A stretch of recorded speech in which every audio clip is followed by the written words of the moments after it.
अस्सलाम वालेकुम। अब हमारा नेक्स्ट टॉपिक है rights and duties of editor. जो ऑडिटर है उसके राइट्स क्या हैं और उसकी ड्यूटीज़ क्या हैं। अब सबसे पहले वो कह रहा है, सबसे पहले राइट्स या पावर्स को वो डिस्कस कर रहा है कि following are the rights and powers of auditor under companies ordinance 1984। सबसे फर्स्ट राइट है right to access the books of accounts. कहता है ऑडिटर का राइट है कि वो बुक्स ऑफ अकाउंट्स को एक्सेस करे, यानी कि जो जिस कंपनी का वो ऑडिट करने जा रहा है उस कंपनी के बुक्स को जो है, बुक्स ऑफ अकाउंट्स को जो है वो प्रॉपर्ली डिटेल जो है वो रीड करे थारोली। उसको वो राइट है कि वो सब कुछ प्रॉपर्ली जो है एक्सेस करे। It is right of auditor all the time he has an access to books of accounts and voucher of the company whether it is kept at the registered office और anywhere else. कहता है कोई भी voucher है, कोई भी books of accounts है, वो सब कुछ जो है ऑडिटर का राइट है कि वो उन सबको एक्सेस करें, यानी उसको वो प्रोवाइड किए जाएँ। नेक्स्ट है right to required information. It is a right to auditor to demand any information from the directors and officers of the company necessary for the performance of his audit. कहता है कि ये एक auditor का right है कि वो जो भी इंफॉर्मेशन उसको ऑडिट करने के लिए चाहिए वो उसको प्रोवाइड की जाए, डायरेक्टर्स की तरफ से, ऑफिसर्स की तरफ से, जो भी इनको वो बोलेगा वो उसको प्रोवाइड की जाएगी। ये उसका राइट है for audit purpose. Third point है right to access branch office. If the company has some branches then auditor has a right to check the accounts books and vouchers of the branch. कहता है अगर company के कोई और branches भी हैं, different branches हैं, तो जो ऑडिटर है उसका राइट है कोई डिफरेंट ब्रांचेज के ऑफिस को भी चेक करे और उसके जो है अकाउंट्स और वाउचर्स वगैरह को भी मेंटेन करे और चेक करे। ये उसका राइट है। नेक्स्ट पॉइंट है directions bye federal government.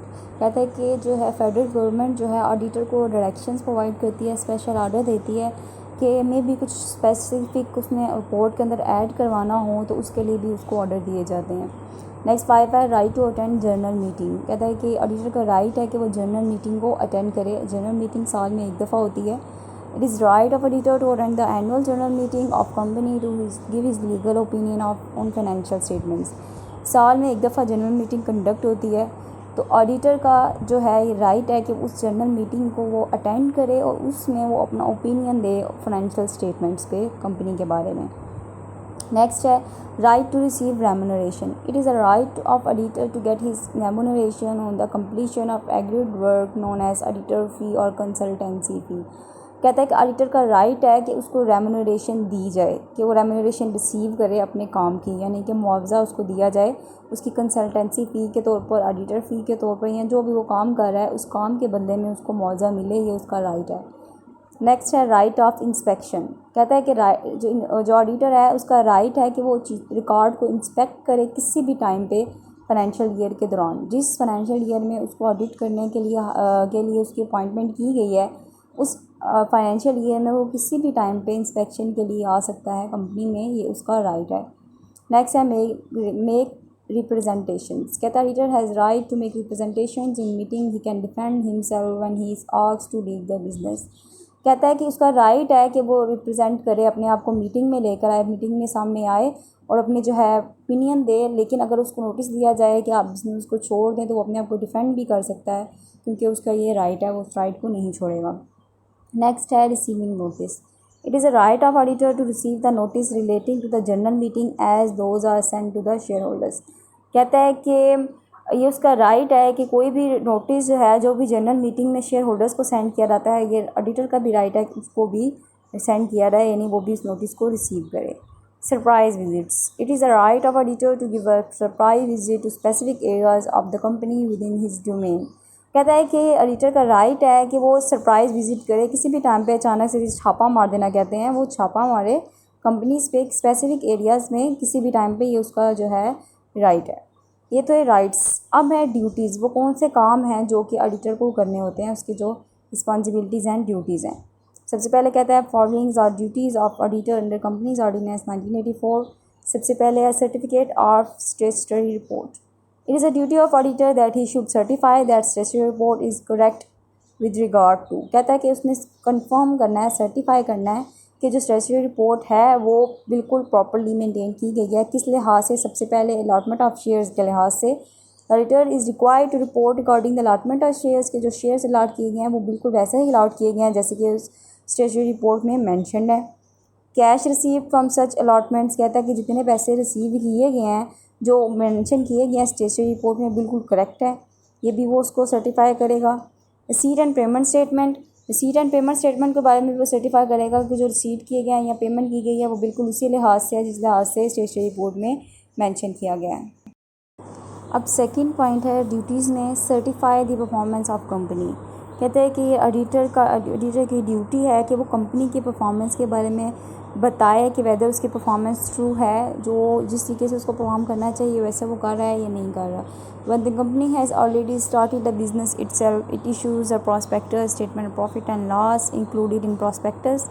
Such statements are verified by the auditor. कहता है कि जब prospectus इशू करना होता है किसी भी कंपनी का तो उसके अंदर जो है statement of profit and loss को ऐड किया जाता है। तो वो statement of profit and loss prospectus में ऐड करवाने के लिए ऑडिटर उसको सर्टिफाई करता है, वेरीफाई करता है कि ये जो की जा रही है add profit and loss statement ये जो है एक्यूरेट है, ट्रू है और इसमें कोई भी मिसलीडिंग इन्फॉर्मेशन जो है शो नहीं की गई या विंडो ड्रेसिंग नहीं की गई। विंडो ड्रेसिंग क्या है कि जो चीज़ है नहीं है लेकिन वो शो करवाना, कैश जो है वो ज़्यादा शो करवाना या कम शो करवाना for the benefit of the company. Next point है certify the dividend payments. It is duty of auditor that he should certify the payment of dividend with regard to. कहता है कि ये ऑडिटर की ड्यूटी है कि वो सर्टिफाई करे कि जो पेमेंट्स की जा रही हैं डिविडेंड के बारे में वो बिल्कुल ठीक है। जैसे कि रेट ऑफ डिविडेंड जो है the rate of dividend paid by the company the share holders, वो क्या चल रहा है, सोर्स क्या है उसको पेमेंट करने के, ये सब कुछ जो है वो उसको जो ऑडिटर है इन चीज़ों को सर्टिफाई करेगा, उनको वेरीफाई करेगा। नेक्स्ट पॉइंट है assistant to advocate journal. In connection with the presentation of directors, auditors of the company are bound to provide assistance in investigation to advocate journal if his services are required. कहता है कि वो help करेगा advocate journal की कि अगर उसकी services जो हैं वो ज़रूरी हुई तो वो करेगा, अदरवाइज़ नहीं करेगा। Duty in case of voluntarily winding up, कहते हैं इन केस ऑफ वॉलंटियरली यानी कि voluntarily winding up the auditor has to certify the profit and loss, balance sheet, assets and liability statement. It will show that whether the company is not in position to pay dividend or liability or not. कहता है कि अगर आपको company को wind up करना पड़ जाता है इन केस तो ऑडिटर सर्टिफाई करेगा कि प्रॉफिट या लॉस या उसके एसेट और लाइबिलिटीज़ इतनी हैं कि वो इस पोजीशन में हैं कि वो कंपनी डिविडेंड या अपनी लाइबिलिटी अदा कर सकती है या नहीं कर सकती, ये सब कुछ ऑडिटर चेक करेगा। नेक्स्ट है signature duty. It is also duty of auditor that he should sign the report which is submitted in the annual general meeting of shareholders। कहता है कि ऑडिटर की ड्यूटी है कि वो साइन करे वो रिपोर्ट जो कि एनुअल जनरल मीटिंग में शेयर होल्डर्स को दी जानी है। नेक्स्ट है report to the members. The auditor shall make the report to the members the company on financial statements of the company. कहता है ऑडिटर की ड्यूटी है कि वो रिपोर्ट मेंटेन करे जो कि मेंबर्स को भी प्रोवाइड की जानी है फाइनेंशियल स्टेटमेंट्स के बारे में। Qualification of in auditors reports, कहता है when the auditor report contain certain qualification which directly affects the management, auditor shall state the reason for such qualification। कहता है कि अगर ऑडिटर ने रिपोर्ट में कोई स्पेसिफिक क्वालिफिकेशन मेंशन की हैं तो उसके बारे में उसको रीज़न भी मेंशन करना पड़ेगा कि उस मैनेजमेंट को कि उसने ऐसा क्यों मेंशन किया है। ऑब्टेन ऑल द इन्फॉर्मेशन, कहता है ऑडिटर की ड्यूटी है कि वो तमाम इंफॉर्मेशन एक्सप्लेनेशन ले जो कि ज़रूरी हैं ऑडिट पर्पज़ के लिए। नेक्स्ट है books of accounts. In the duty of auditor to give opinion whether और not the books of accounts have been kept as required under companies ordinance.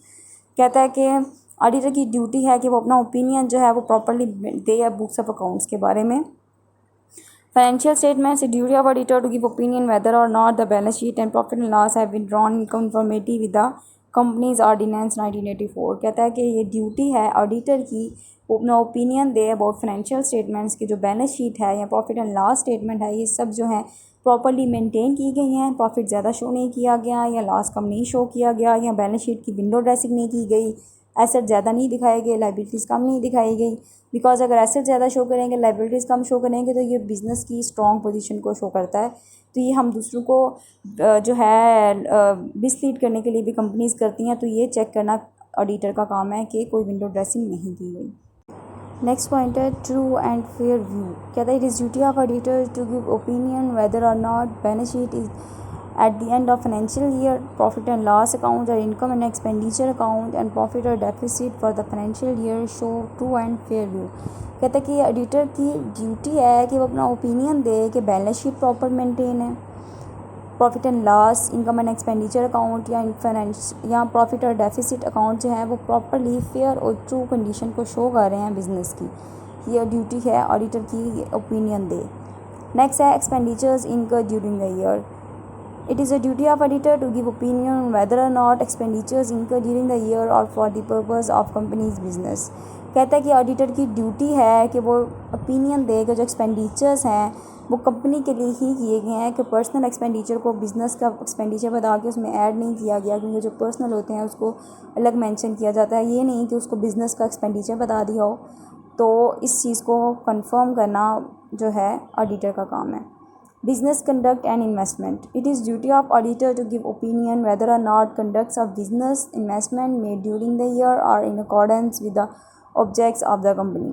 कहता है ऑडिटर की ये ड्यूटी है कि वो अपना ओपिनियन दे, बताए कि जो बिज़नेस के काम किए जा रहे हैं, जो भी बिज़नेस में इन्वेस्टमेंट की जा रही है, जो भी काम किया जा रहा है इन शॉर्ट बिज़नेस के अंदर, वो सारा जो है वो बिज़नेस के पर्पज़ को अचीव करने के लिए ही किया जा रहा है, कंपनी के ऑब्जेक्टिव को अचीव करने के लिए किया जा रहा है। कोई पर्सनल ऑब्जेक्टिव या पर्सनल किसी पर्सन का अपना बेनिफिट इसके अंदर जो है शामिल नहीं है।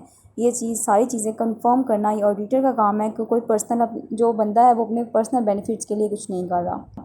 क्योंकि बिज़नेस में कुछ लोग ऐसे होते हैं जो कि अपने पर्सनल बेनिफिट की वजह से अपने पर्सनल बेनिफिट को जो है तरजीह दे देते हैं अपने जो है बिज़नेस के बेनिफिट पे। तो इसकी वजह से बिज़नेस को काफ़ी लॉस बेयर करना पड़ता है। तो ये ऑडिटर का काम है कि वो चेक एंड बैलेंस देखे कि ये कंपनी के ऑब्जेक्टिव का काम है या फिर पर्सनल ऑब्जेक्टिव के लिए है। नेक्स्ट लास्ट पॉइंट है ज़कात डिडक्टेड एंड डिपॉजिटेड।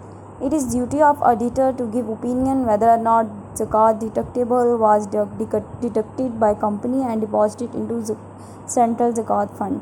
कहता है कि हर बिज़नेस के अंदर से जो ज़कात जो डिडक्ट होती है, तो एडिटर का काम है कि वो चेक करे और ओपिनियन दे, बताए कि जो ज़कात डिडक्ट की गई है वो वाकई ही सेंट्रल ज़कात फ़ंड के अंदर ही डिपॉजिट की गई है या फिर उसको जो है किसी पर्सनल बेनिफिट के लिए किसी और अकाउंट में ट्रांसफ़र किया गया है। ये चेक करना और उसको जो है ओपिनियन देना कि ओके बिज़नेस का जो काम है वो बिज़नेस का जो पैसा है जितना भी जो ज़कात के फ़ंड को शो कर रहा है हमें जो है हमारे अकाउंट्स में, बुक्स ऑफ अकाउंट्स में, तो वो सारे जो पैसे हैं वो सेंट्रल ज़कात फ़ंड में ही जा रहे हैं, वो किसी पर्सनल पर्पज़ के लिए यूज़ नहीं हो रहे।